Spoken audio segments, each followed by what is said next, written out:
Hello friends, आज हम जिसके बारे में बात कर रहे हैं वो है टीपू सुल्तान। टीपू सुल्तान 18वीं सदी में मैसूर राज्य का शासक था। बहुत सारे लोगों ने बचपन में इस टीपू सुल्तान का सीरियल भी देखा होगा। इतिहास की किताबों में टीपू सुल्तान को शेर मैसूर बताया गया। इतिहास में हमें पढ़ाया गया टीपू और उसके पिता हैदर अली ने अंग्रेज़ों को कई बार युद्ध में हराया था। यह हमें बताया गया, सीरियल में दिखाया गया कि देखो ये अंग्रेज़ों से लड़ रहे थे, अंग्रेज़ों को हरा रहे थे तुम्हारे हीरो। आज जरा इस हीरो के पन्ने मैं दिखाता हूँ आपको। तो चलिए फ्रेंड्स, वीडियो शुरू करते हैं। तो फ्रेंड्स, मैसूर में उस समय बोडियार वंश के राजा कृष्ण राजा बोडियार द्वितीय का शासन चल रहा था कि तभी एक दिन राजा ने अपने दरबार में एक अनपढ़ व्यक्ति को नौकरी दी। फ्रेंड्स, मैं बता दूं, ये अनपढ़ व्यक्ति कोई और नहीं बल्कि उसी टीपू सुल्तान के पिता हैदर अली थे। और फिर एक दिन हैदर अली ने उसी राजा को सत्ता से धोखे से बेदखल कर पूरे बोडियार वंश को खत्म कर न सिर्फ मैसूर की सत्ता पर अधिकार किया बल्कि मैसूर की हिंदू प्रजा पर भयानक अत्याचार किए और उन्हें जबरन धर्मोन्नत होने को विवश किया। उसी हैदर अली का बेटा टीपू सुल्तान, जो अपने बाप की मृत्यु के पश्चात गद्दी पर बैठा, टीपू सुल्तान अपने पिता से कई गुना ज़्यादा क्रूर और धर्मांध और हिंसक था। टीपू हिंसक जिहादी बर्बर मुस्लिम की तरह ही था और किसी भी तरह से औरंगजेब, कासिम, गौरी, गजनवी जैसे शैतानों से कम नहीं था। यह बात मैं यूं ही नहीं बता रहा, इस बात को खुद दक्षिण के इतिहासकारों ने उसे दक्षिण भारत का औरंगजेब की उपाधि देकर वर्णित किया है। और एक बात मैं आपको बता दूं, टीपू सुल्तान कम शैतान ज़्यादा था।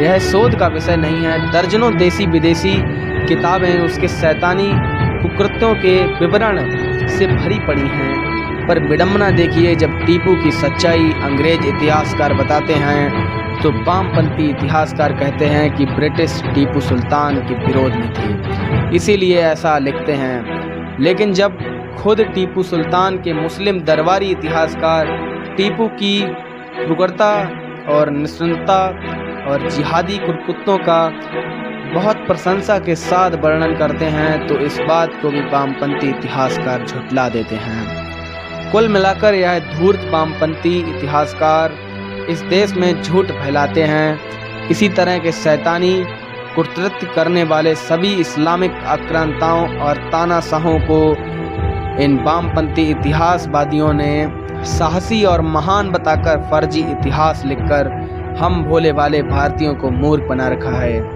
हमारा आधा इतिहास छिपाया गया और तुम लाख कोशिश कर लो छिपाने की, पर हमारे हिंदुओं बौद्धों के नरसंहार, उनके मंदिर का विध्वंस या मस्जिद में परिवर्तन जैसे कुकृत्य कार्य तो तुम्हारे मुस्लिम सुल्तानों द्वारा किए गए, यह छुपा नहीं सकते। मैसूर को इस्लामिक राज्य घोषित कर हिंदुओं पर अत्याचार। फ्रेंड्स, टीपू सुल्तान गद्दी पर जैसे ही बैठा उसने सर्वप्रथम मैसूर को मुस्लिम राज्य घोषित कर दिया।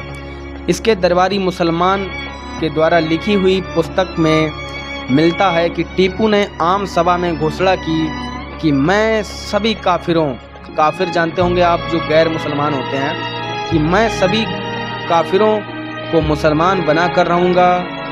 उसने सभी हिंदुओं को फरमान जारी कर दिया।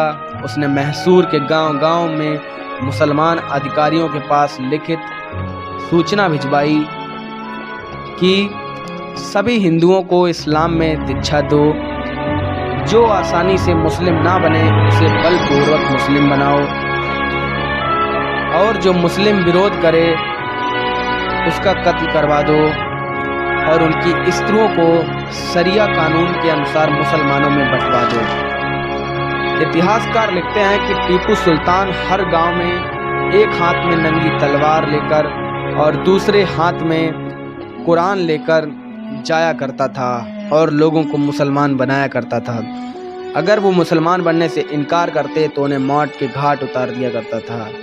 यह एक क्रूर पक्षपाती शासक था जिसने हजारों हिंदुओं को ज़बरदस्ती मुसलमान बना दिया और अपनी धार्मिक पुस्तक का यह बहुत पालन करता था जिसमें लिखा था, मूर्ति पूजकों का वध करो। इसके प्रकोप के चलते हजारों हिंदू जो शैतानों से बचने का कोई उपाय न देखकर अपने धर्म की रक्षा के विचार से अपने स्त्री बच्चों के साथ तुंगभद्रा आदि नदियों में कूदकर जान दे दी। हजारों ने अग्नि प्रवेश कर अपनी जान दे दी। इस प्रकार टीपू सुल्तान के प्रकोप से हिंदुओं को काफ़ी कष्ट झेलने पड़े। तो फ्रेंड्स, अब आप ही बताइए, टीपू सुल्तान या फिर टीपू शैतान? फ्रेंड्स, अगर आप हिंदू हो तो कमेंट्स में जय श्री राम जरूर लिखिएगा और एक बार बताइएगा कि क्या टीपू सुल्तान है या टीपू शैतान है। इसने क्या किया है हम हिंदुओं के लिए और क्यों हम इसे इतना महान बताते हैं। तो चलिए फ्रेंड्स, अब मिलते हैं न्यू वीडियो में और मैं एक बार फिर से इसी वीडियो पर एक बार और फिर से चर्चा करूंगा और फिर से आपके लिए एक प्यारा सा वीडियो लाऊंगा।